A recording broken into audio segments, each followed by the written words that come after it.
nosso contato agora é com o senador Carlos Portinho. É hora de entrevista em Oeste Sem Filtro. Senador, muito boa noite. Seja bem-vindo ao programa. Obrigada pela entrevista. Muito obrigado. Muito bom estar com vocês e toda a grande audiência da Revista Oeste e com esses grandes jornalistas. Eu admiro muito o trabalho de vocês. Senador, vamos lá. Desde que o senador Rodrigo Pacheco, então, assumiu a presidência do Senado, lá em fevereiro de 2021, pela primeira vez, já foram protocolados aí 53 pedidos de impeachment contra ministros do Supremo. Agora há um novo pedido, chamado aí de super pedido de impeachment, que deve ser entregue, salvo engano, até o dia 9 de setembro.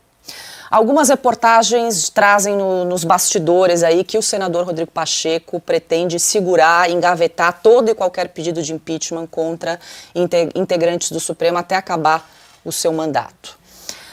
Questão que fica, acho que também para quem está nos acompanhando, senador, como cabe a Rodrigo Pacheco aceitar ou não a abertura de um processo por crime de responsabilidade contra qualquer ministro do Supremo?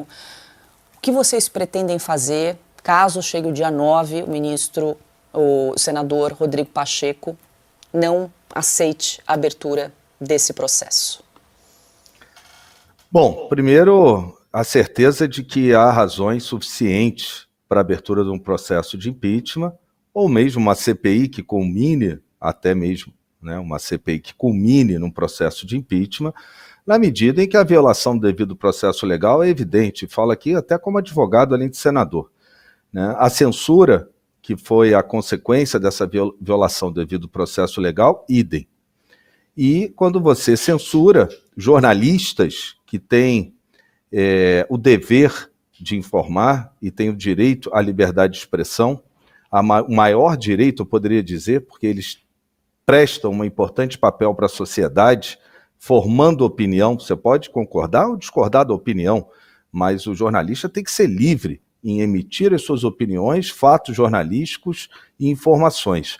Você influi no processo eleitoral, sim, porque você limita diversos brasileiros, foi o que aconteceu, limitou, de ter opinião sobre a opinião dos outros, né? E principalmente fatos que foram trazidos pelos jornalistas hoje e todos que nós conhecemos que foram censurados. O Senado Federal, nós já vimos na eleição passada, que infelizmente não conseguimos eleger o senador Rogério Marinho, nosso candidato do PL, inclusive da oposição, e perdemos, alcançamos 32 votos. Esse é o tamanho, eu disse lá atrás, esse é o tamanho da oposição.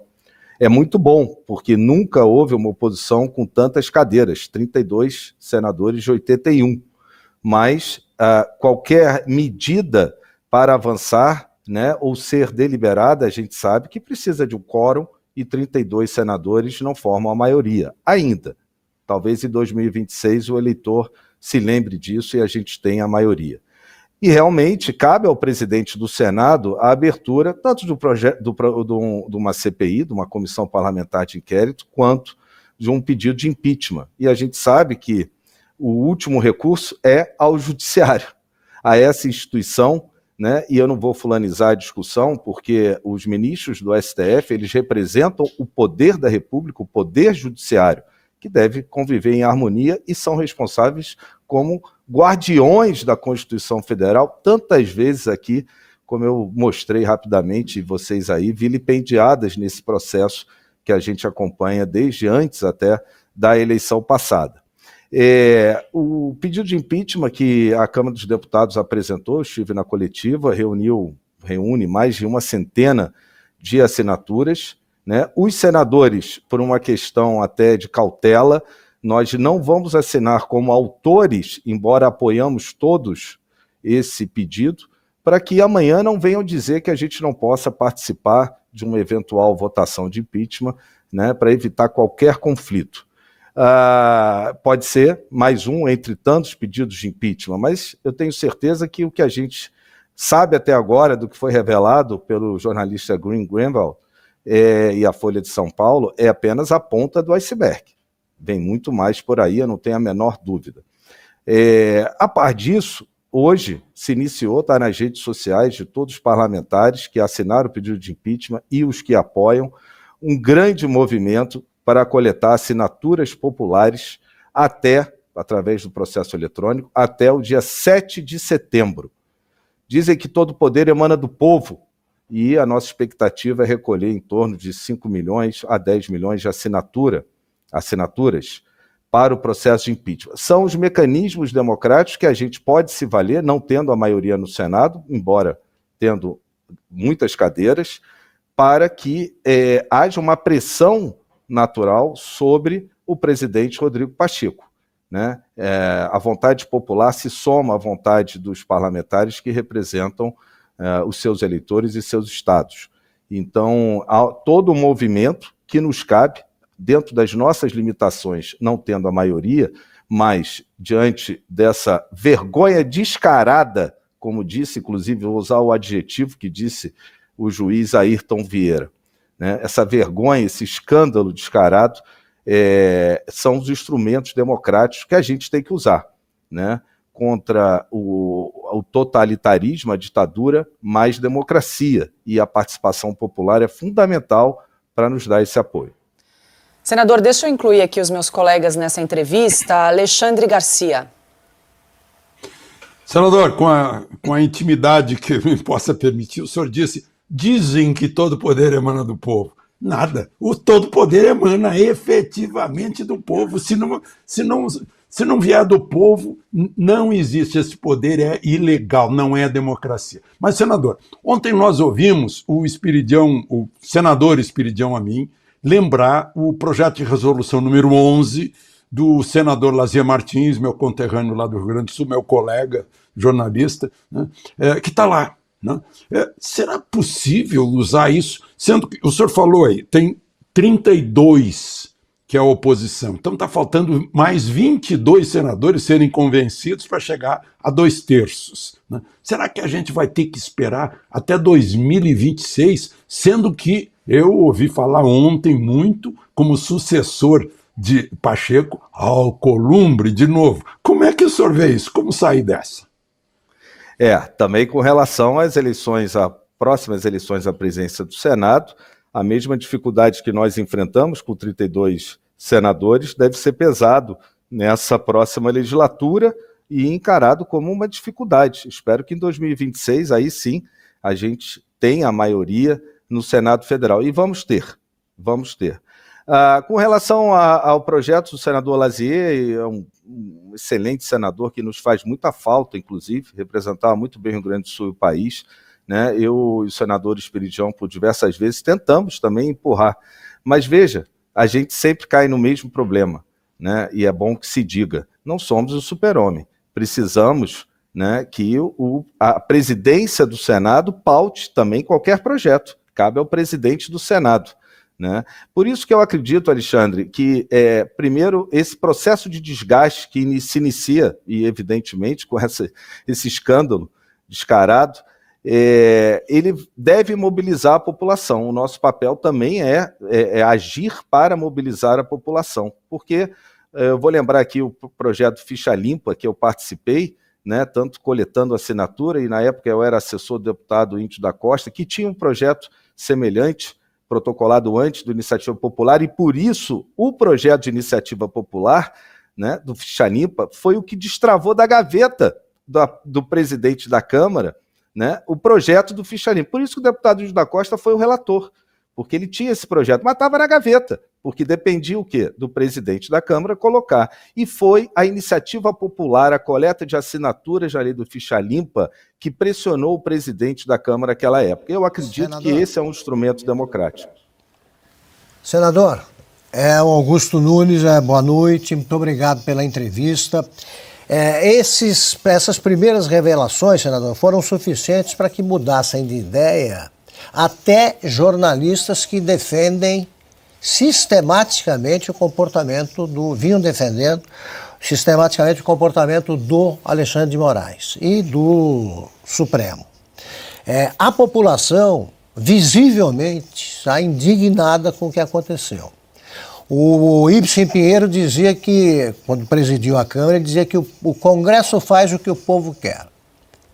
Uma manifestação já está marcada.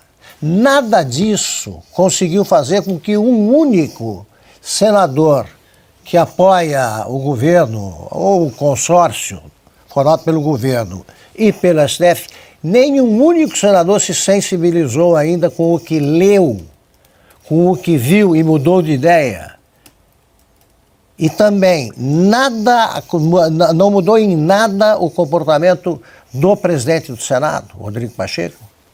Não, realmente não mudou, não sensibilizou. Há um grupo de senadores que compõem a base do governo que naturalmente estão fechados. Aliás, foi também a reação do próprio STF. Mas eu quero lembrar que no início do impeachment da Dilma, todos achavam muito difícil. E as situações que foram se sucedendo, né, foram empurrando parlamentares a mudar de lado. E é da mesma maneira que, como você bem disse, Augusto, muitos jornalistas, é muito bom, porque a classe também tem que se unir, porque quando se censura, um jornalista se censura a todos, é uma ameaça a todos, não importa se é a Revista Oeste ou qualquer outro veículo, né? Faltava isso. Alguns mudaram de lado já, eu também estou acompanhando, né, os arrependidos que se arrependerão, né? Mas esse processo é o que se espera. Acho que alguns fatores podem contribuir, tanto do ponto de vista econômico, a questão política agora, que coloca o presidente Arthur Lira, o presidente Pacheco em conflito com o STF, né? Infelizmente por uma razão, né, que, enfim, não das mais republicanas, porque realmente as emendas têm que ter sempre a maior transparência, quero deixar claro a minha opinião, mas isso está colocando aí um ponto de atrito, é bom que se observe. Há também outras questões, como o próprio interesse na cadeira do ministro Alexandre de Moraes, né? O próprio governo, e eu já ouvi algumas pessoas falar assim, mas vocês vão tirar o ministro Alexandre de Moraes e é o Lula que vai indicar? Esse é o processo democrático, é a lei, a Constituição, é o que manda a nossa legislação, mas ninguém por isso pode fazer vista grossa a esse escândalo, né? E o interesse do próprio governo nessa cadeira, e quem sabe até do presidente do Senado, senador, né? Não, quem somado aprove, algumas questões. Mas, senador, quem aprova em última instância é o Senado, né? Nada mudaria numa sabatina. Vem outro ministro indicado pelo Lula, agora tem de passar pelo Senado.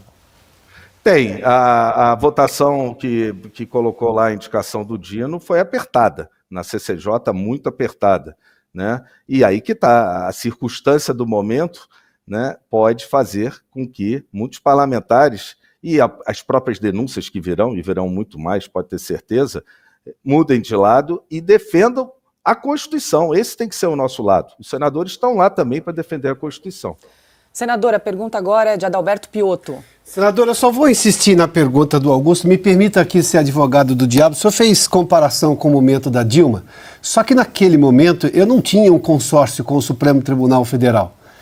Em que pese o fato de ter ministros que tinham sido indicados pelo PT, pela própria Dilma e o próprio Lula, eu não tinha essa relação muito estranha e nada republicana entre o Supremo Tribunal Federal e o governo Lula. Agora eu tenho uma situação que é muito diferente. Eu tenho um Supremo que ficou anabolizado por omissão do próprio Congresso Nacional, que sente isso na pele. O senhor acha que nem isso convence um ou outro senador de dizer eu não sou mais ninguém aqui, porque hoje o Senado precisa pedir a bênção de ministro supremo. Ou mesmo que vote por maioria, o que é uma afronta à representatividade, depois uma liminar de um perdedor, vai lá e o ministro supremo vai lá e numa liminar derruba uma decisão do Congresso Nacional, contra a qual o ministro Gilmar Mendes já disse que, aliás, chamou os senadores, se eu não me recordo a expressão, mas foi bastante ofensivo, inclusive, pigmeus morais. Quer dizer, nem esse tipo de coisa, esses senadores mais reticentes, apesar de todas as evidências, né? E olha que não precisávamos, né? Porque esses inquéritos todos já são ilegais como um todo, mas enfim, agora temos conversas cabulosas. Nem isso está convencendo esses senadores? Aliás, esse adjetivo é perfeito, né? Eu tenho dito que o Senado Federal está de joelhos há muito tempo. Aliás, os próprios ministros, outros do STF, de igual forma, né? Para um único poder supremo de uma única pessoa, né? É pigmeu, é pequeno, o Senado se apequenou, né? Isso já foi dito, mas não foi suficiente para demover o presidente Rodrigo Pacheco. Acho que essas novas revelações que virão, somado a essas que já são gravíssimas, né? Já está claro a violação do devido processo legal, é o que pode empurrar, né? Esse consórcio também entre o governo federal e o Supremo, que é resultado das eleições ou a causa do resultado das eleições, ele sofre ao longo do tempo, e eu acredito que isso vai acontecer, essas circunstâncias do momento, a própria economia do país, né? Tem uma hora que não dá para segurar mais. O que a gente viu aqui de violações à Constituição são enormes. Se vier ainda mais, a pressão vai ser maior. Esses são os instrumentos democráticos, Prieto, e lógico que a gente tem essa dificuldade. Não são todos senadores pigmeus, mas a instituição está diminuída, é um fato.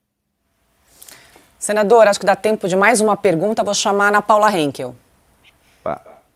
Boa noite, senador.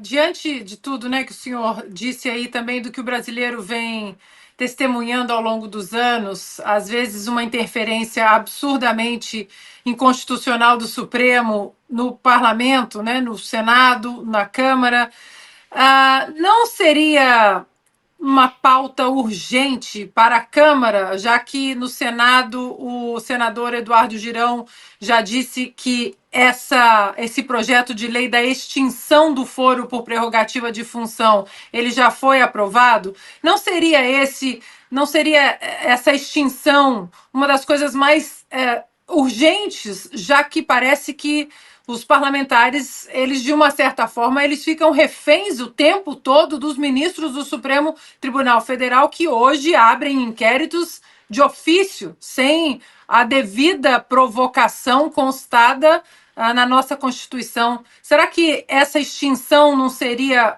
um ponto de extrema urgência para o Brasil?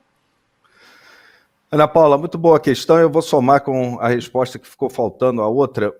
Realmente, numa democracia é preciso que haja harmonia dos poderes. Não há poder supremo superior a qualquer outro. E a verdade é que o problema maior no nosso país é que o Supremo Tribunal Federal, ele entendeu que de todos os poderes ele tem a caneta.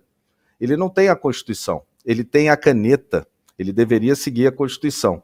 E isso faz com que diversas medidas legislativas, né, menores até do que essa nossa discussão, sejam rotineiramente contestadas e derrubadas pelo STF. Ou seja, o STF, no final, entendeu que ele também legisla, ele diz qual é a lei que vale, que não vale, e como, pegando aí carona, basta usar a criatividade. Papel aceita tudo, né? Ele entendeu isso é muito sério. Essa, para mim, é a maior gravidade do momento que a gente vive, que a gente não precisa fulanizar a discussão. O problema é o STF ter entendido que ele tem a última caneta, a última palavra e a decisão.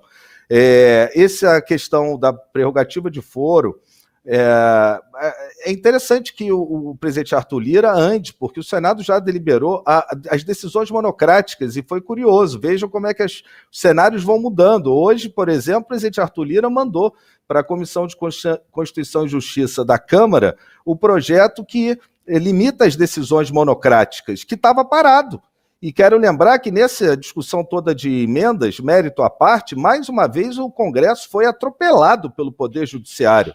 Nem as emendas impositivas. Algumas emissoras falam, as emendas PIX foram bloqueadas. Não, as impositivas todas. O instrumento de orçamento, que é prerrogativa do parlamento, todo foi suspenso. Aquelas impositivas que não dependem do governo, é direito do parlamentar encaminhar para a sua cidade, né, porque ele está mais próximo, elas foram suspensas pelo STF, para ver que ele já entendeu que ele tem a última caneta, ele manda no Executivo, só ainda não precisou usar, e usou no governo passado até, mas nesse ainda não, porque está no consórcio, e usa sobre o Legislativo rotineiramente. Deveria ser motivo de vergonha aos presidentes das casas. Bom, nós conversamos com o senador Carlos Portinho. Senador, muito obrigada pela entrevista, por conversar conosco nesta sexta-feira. Uma boa noite, um bom final de semana. Uma boa noite. Aqueles que nos assistem, assistam a Revista Oeste e assinem na página do seu parlamentar a petição eletrônica de pedido de impeachment.